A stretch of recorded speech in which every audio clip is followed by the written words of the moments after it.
পুষ্টিগুণে ভরপুর ডিম দিয়ে সজনে শাক নতুন ধরনের রান্না ছোট বড় সবাই অনেক বেশি পছন্দ করে।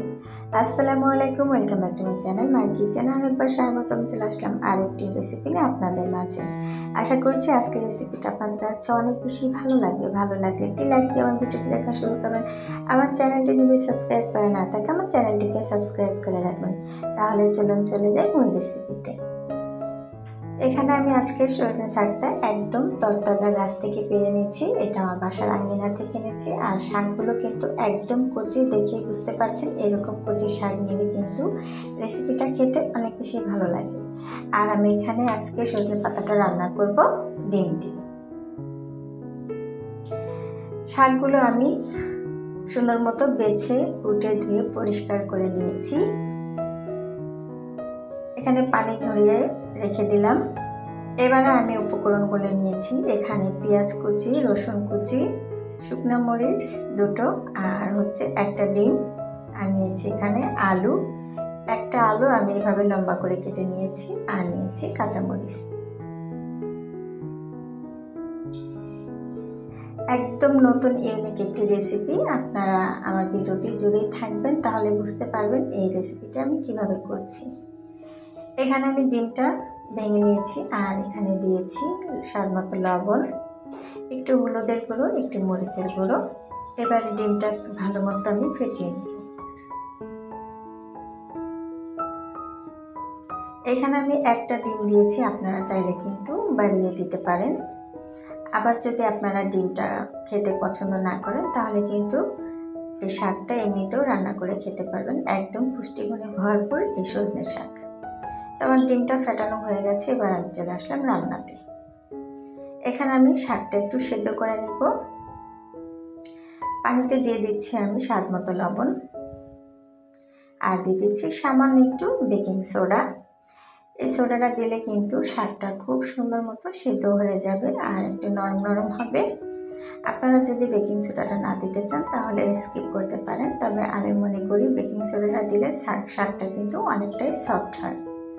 তো দেখেন আমি কিন্তু শাকটা দিয়ে দিচ্ছি। আর এই সজনে পাতাতে কিন্তু একটু তেতো ভাব থাকে, তবে এই বেকিং সোডাটা দিলে কিন্তু তেতো ভাবটা আর থাকে না। এবারে শাকটাকে একটু আমি 5 মিনিটের জন্য সিদ্ধ করে নিব।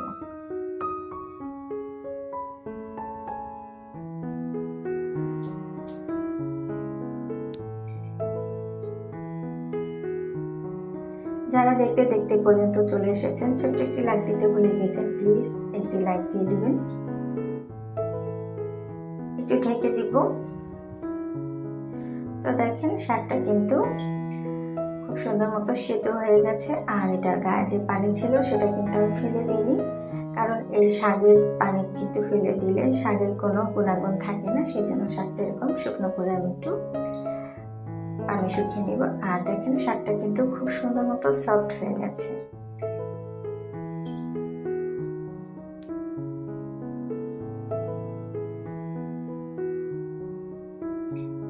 গায়ের পানিটা একটু ভালো মতো শুকিয়ে নিব। এবার আমি শাকগুলো তুলে নিচ্ছি একটা বাটিতে।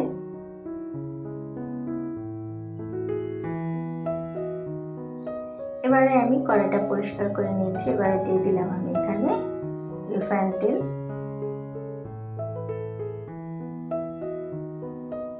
তেলটা গরম হয়ে আসলে আমি এখানে ডিমটা ভেজে নেব।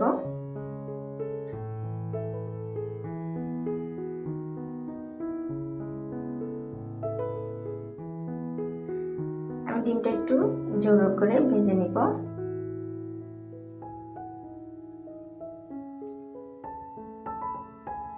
এই সজনে পাতা যেভাবে রান্না করা যায় সেভাবে কিন্তু খেতে খুব দুর্দান্ত লাগে। ভর্তা, ভাজি কিংবা ডিম দিয়ে রান্না করলে, ডাল দিয়ে রান্না করলে অসাধারণ লাগে। আর এই সজনে পাতার কিন্তু অনেক পুষ্টি, আমরা সবাই জানি। তো দেখেন ডিমটা ভাজা হয়ে গেছে। এবার আমি ডিমটা তুলে নিচ্ছি। আপনারা কারা কারা এরকম ডিম দিয়ে সজনে শাক রান্না করে খেয়েছেন অবশ্যই মিষ্টি একটা কমেন্টে করে জানাতে ভুলবেন না। ডিমটা আমি তুলে নিয়েছি। এবার আমি আরও একটু তেল দিয়ে দিয়েছি এখানে। এবার আমি আলুগুলোকে ভেজে নিব।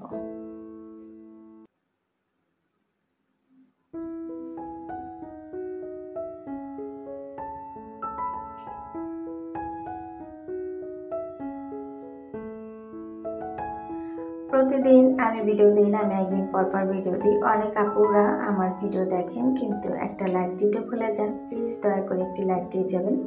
আপনাদের একটা লাইক আপনাদের কাছে কিছুই না, তবে আমার ভিডিওর জন্য কিন্তু অনেক গুরুত্বপূর্ণ। আমার ভিডিওটা আপনাদের একটা লাইকের জন্য কিন্তু ভাইরাল হতে পারে। তো এখানে আমি আলুর ভিতরে দিয়ে দিলাম একটু লবণ আর একটু হলুদ। এতে করলে আলুর কিন্তু একটা খুব সুন্দর কালার চলে আসবে। তো আলুটা আমার ভাজা হয়ে গেছে, এই পর্যায়ে আমি আলুটা তুলে নিচ্ছি।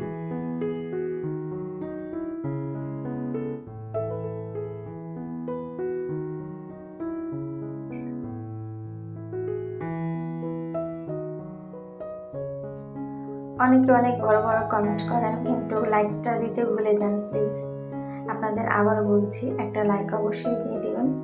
এবারে শুকনো মরিচ দুটো আমি একটু ভেজে নিচ্ছি।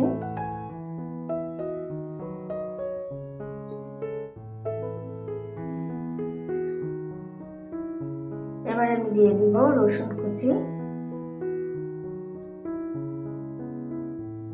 দিয়ে দিব কাঁচা মরিচ, দিয়ে দিব পেঁয়াজ। এখানে চাইলে কিন্তু আপনারা গোটা জিরাটাও ব্যবহার করতে পারেন, তবে আমি গোটা জিরা দিচ্ছি না, আমি এমনিতেই রান্না করছি গোটা জিরা ছাড়া। আপনারা যদি ফোড়নে কোনো জিরা, কালো জিরা দিতে চান সেক্ষেত্রে দিতে পারেন। এবারে সিদ্ধ করে রাখা আমি সেই সজনে শাকটা দিয়ে দিলাম। সজনে শাকের কালারটা দেখেন, মাশাআল্লাহ এখনও কিন্তু অনেক সুন্দর আছে। এভাবে যদি আপনারা রান্না করেন তাহলে আমার মতো এভাবে একটা শাক রান্না করে নিতে পারেন। ছোট বড় সবাই কিন্তু অনেক বেশি পছন্দ করবে। তাই তো আমি ভেজে রাখা আলু আর ডিম একসাথে দিয়ে দিয়েছি। পুষ্টিগুণে ভরপুর এই ডিম দিয়ে সজনে পাতাটা কিন্তু আপনারা একদম মিস করবেন না, এতটাই টেস্টি হয়। এভাবে রান্না করলে আপনারা একবার হলো বাসায় ট্রাই করে দেখতে পারেন, অসম্ভব মজার হয় গরম গরম ভাতের সাথে।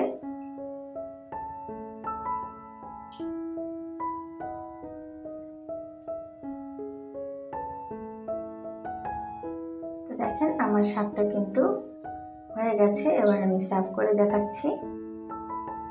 আমার রেসিপিগুলো আপনাদের কাছে কেমন লাগে অবশ্যই কিন্তু লাইক কমেন্ট শেয়ার করে দিবেন। আর অনেক বেশি ভালো লাগলে চ্যানেলটিকে সাবস্ক্রাইব করে দিয়ে আমার পাশে থেকে যাবেন। পাশে থাকা বেল আইকনটি প্রেস করে রাখবেন, যখন আমি নতুন নতুন রেসিপি ছাড়বো সবার আগে নোটিফিকেশন আপনার কাছে চলে যাবে। সময় সুযোগ করে আপনার পছন্দের রেসিপিটা আপনি দেখে নিতে পারেন। যারা এই কাজটা আগে থেকে করেছেন সবাইকে অসংখ্য ধন্যবাদ। তো দেখেন আমার শাকটা কিন্তু আলহামদুলিল্লাহ অনেক মজা হয়েছিল, আর দেখতেও কিন্তু মাশাআল্লাহ অনেক সুন্দর হয়েছে। তো আজকের সজনে পাতা ডিম দিয়ে রান্নার রেসিপিটা আপনাদের কাছে কেমন লাগলো অবশ্যই কিন্তু কমেন্টে জানাবেন। আজকে পর্যন্ত সবাই ভালো থাকবেন, সুস্থ থাকবেন। আল্লাহ হাফেজ, আসসালামু আলাইকুম।